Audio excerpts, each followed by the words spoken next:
Good morning! Ano oras na? Wait. 7:10. So, 7:10. So, we're doing this. Cleaning the bedroom. Fortunately, yung bedroom ko, kama lang. Literal na bedroom. Kama lang. Table. And miscellaneous. Ay, ito.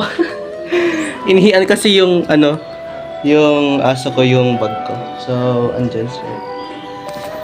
Kasama ko ba kaya yun? Huwag naman. So, linisin natin yung bedroom. Because yun yung bedroom close up. Ayun na. So,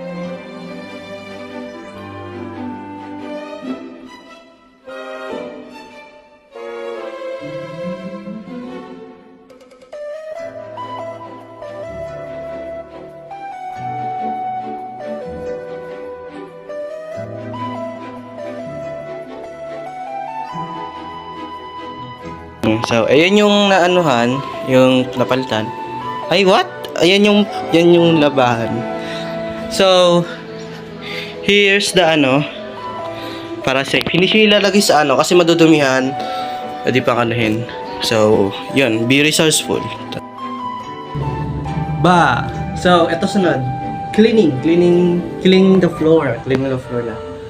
I mean, pwede mo nang gawin yung susunod na is lalagyan mo na ng pero mas gusto kong guys, magwawalis na tayo. So,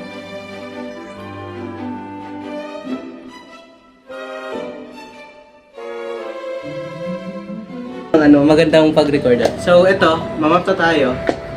So, start na. So,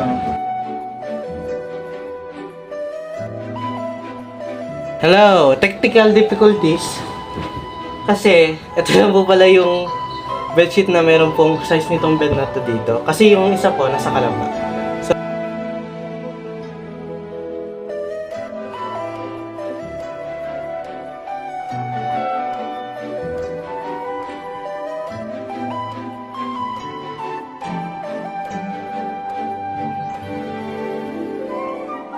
bedroom close up. Ano po yung after?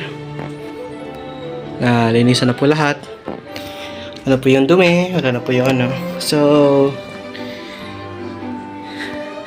in conclusion, clean your bedroom very well because this is the place where you sleep, where you rest, and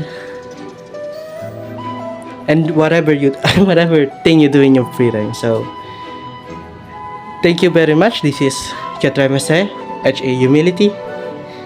And bye!